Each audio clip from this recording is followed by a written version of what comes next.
Welcome to Aadan నేను మీ Ayushman. So గత 2 రోజులుగా మనము రెసిప్రోకల్ టారిఫ్స్ దీని గురించే వింటున్నాము.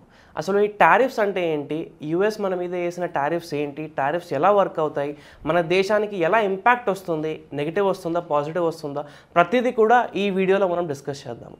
సో ఫస్ట్ ఇక్కడ మనం చూసుకుంటే గ్లోబల్ ఎకానమీనే షేక్ చేస్తున్న Donald Trump's new reciprocal tariff అని ఇక్కడ మనం చెప్పుకోవచ్చు.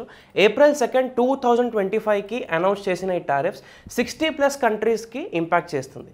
దీంతో పాటు ఇండియాలో కూడా మనకు బాగా ఇంపాక్ట్ పడుతుంది. ఇండియాకు ఇది ఏంటి, టారిఫ్స్ ఎలా అనేది మనం ఇక్కడ చూసుకుంటే మన గ్రోత్కి టారిఫ్స్ హర్ట్ అవుతుందా లేదా హెల్ప్ అవుతుందా, సో ఈ వీడియోలో ప్రతిదీ కూడా బ్రేక్ చేసి పాయింట్ టు పాయింట్ మనం ఇక్కడ డిస్కస్ చేద్దాము. ఫస్ట్ ఏం జరుగుతుందో ఇక్కడ మనం చూద్దాం.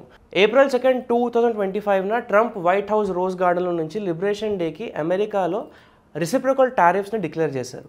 April 5 నుంచి యూఎస్కి వచ్చే ప్రతి ఇంపోర్ట్స్ మీద కూడా బేసిక్గా 10% టారిఫ్స్ అనేది వేస్తున్నారు. దాంతోపాటు 60+ కంట్రీస్కి ఎక్స్ట్రా రెసిప్రోకల్ టారిఫ్స్ కూడా వేశారు.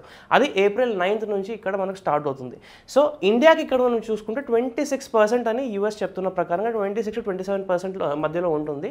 సో అమెరికన్ గూడ్స్కి అంటే ఇక్కడ నుంచి ఇది ఎలా వర్క్ అవుతుందంటే యూఎస్కి మన ఇండియా నుంచి ఏదైతే ఎక్స్పోర్ట్ చేస్తామో ఎక్స్పోర్ట్ చేసిన ప్రతి దాని మీద కూడా 26%. For example textiles, medicines, software ఇలాంటి అన్నీ కూడా మనం ఒకవేళ ఇక్కడ నుంచి ఎక్స్పోర్ట్ చేస్తున్నాము అంటే 26% అక్కడ అమెరికన్ టారిఫ్స్ వల్ల ప్రైసెస్ ఇంక్రీజ్ అవుతాయి. దీనివల్ల అక్కడున్న సిటిజన్స్కి అక్కడ ఎవరైతే ఉంటారో వాళ్ళు అక్కడ మన ప్రోడక్ట్స్ కొనుక్కోవాలి అంటే వాళ్ళ పాకెట్లో కూడా ఇది బర్డన్ పడుతుంది, వాళ్ళని కూడా ఎక్స్ట్రా పే చేయాల్సిన అక్కడ అవసరం వస్తుంది అనమాట.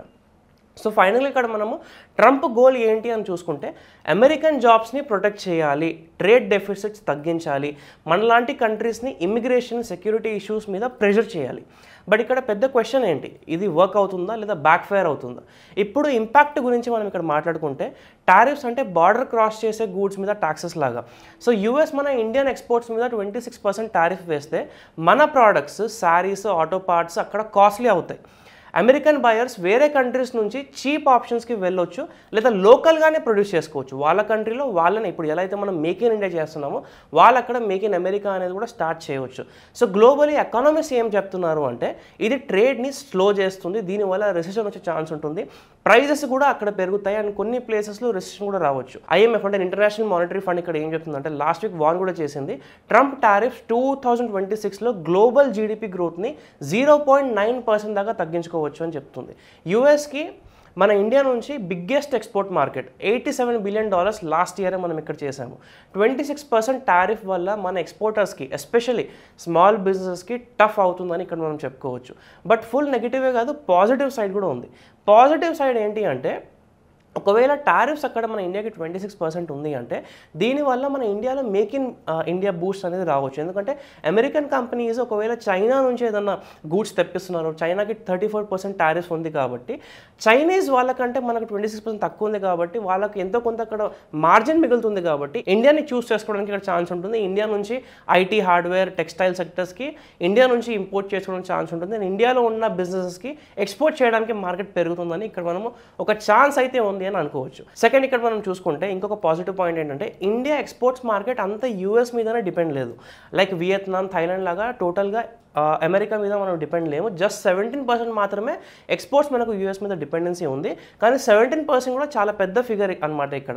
సో దీంతో పాటు ఇక్కడ మనం చూసుకుంటే మనకు ఇతర మార్కెట్స్ కూడా ఉన్నాయి, యూరోప్ కావచ్చు, సౌత్ ఈస్ట్ ఏషియా కావచ్చు, అక్కడ కూడా మనం మార్కెట్లో పెంచుకోవడానికి అక్కడ కూడా స్కోప్ క్రియేట్ చేయడానికి మనకి ఇక్కడ ఛాన్స్ మాత్రం ఉంది.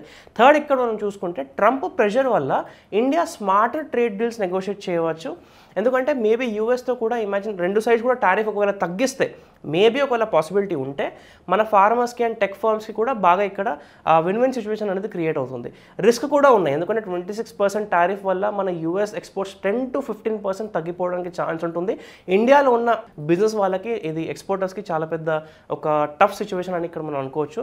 Confederation of Indian industry CIA ఏం చెప్తుందంటే టెక్స్టైల్స్, జ్యువెలరీ, లెదర్ లాంటి సెక్టర్స్లో జాబ్స్ పోయే అవకాశాలు ఉన్నాయి, లక్షల మంది వర్కర్స్ వర్కర్స్కి ఇంపాక్ట్ అవుతుంది.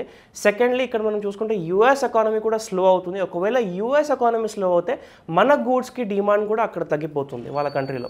థర్డ్ ఇక్కడ మనం చూసుకుంటే ఇండియా కూడా American imports like soybeans, tech equipment మీద టారిఫ్స్ వేస్తే మన ప్రైజెస్ కూడా ఇక్కడ పెరుగుతాయి అనమాట. సో రెండు కంట్రీస్కి కూడా ఇది చాలా పెద్ద ఒక థ్రెట్ లాగా అనుకోవచ్చు రిసెషన్ కోసం. ఎందుకంటే చాలా మందికి మనకు తెలిసినట్టు శాలరీస్ అంతలా పెరగలేదు, కానీ రిసెషన్ రోజు రోజుకి వస్తుంది, ఇన్ఫ్లేషన్ అనేది రోజు రోజు పెరుగుతుంది. కాబట్టి గ్లోబలీ ట్రేడ్ వార్స్ ఒకవేళ ఎస్కలేట్ అయితే షిప్పింగ్ కాస్ట్, సప్లై చైన్లో కేఆస్ అనేది క్రియేట్ అవుతుంది. అండ్ ఆర్బీఐ చెప్పిన ప్రకారంగా 7% మన గ్రోత్ అవుతుందని చెప్పారు కదా. సో ఆ గ్రోత్కి కూడా ఇక్కడ హర్ట్ అవ్వడానికి ఛాన్స్ ఉంటుంది. సో ఫైనల్గా మన పొజిషన్ ఏంటి అంటే ట్రంప్ టారిఫ్స్ ఇండియాకి డబుల్ ఎడ్జెస్ వార్ లాగా ఉన్నాయి. మన మ్యానుఫ్యాక్చరింగ్ గ్లోబల్ స్టాండింగ్ని బూస్ట్ చేయాలి అంటే మనం దాన్ని అడాప్ట్ చేయాలి. మన గ్రోత్ గురించి మనం ఇక్కడ ఆలోచించుకోవాలి. గవర్నమెంట్ కూడా కొన్ని కౌంటర్ మెజర్స్ గురించి ఇక్కడ డిసిషన్ తీసుకుంటుంది. ఎక్స్పోర్టర్స్కి ఏదైనా ట్యాక్స్ బ్రేక్స్ ఇవ్వచ్చా, లేదంటే న్యూ ట్రేడ్స్ ప్యాక్స్ లాగా వేరే కంట్రీస్తో ఏదైనా మాట్లాడుకోవచ్చా అని ఇక్కడ అవకాశాల కోసం గవర్నమెంట్ కూడా చూస్తుంది. సో దీనిపైన మీ అభిప్రాయం ఏంటి? ఇండియా ఈ ఛాలెంజ్ని ఆపర్చునిటీగా మార్చగలదా? కామెంట్స్లో చెప్పండి. నేను కూడా మీ ప్రతి కామెంట్కి రిప్లై ఇస్తాను. అండ్ వీడియో ఒకవేళ హెల్ప్ఫుల్ అనిపిస్తే లైక్ కొట్టండి, సబ్స్క్రైబ్ చేయండి, ఫ్రెండ్స్తో షేర్ చేయండి. తెలుగులో మనం ఈ కాన్వర్జేషన్ని స్టార్ట్ చేద్దాము. నెక్స్ట్ టైం వరకు టేక్ కేర్.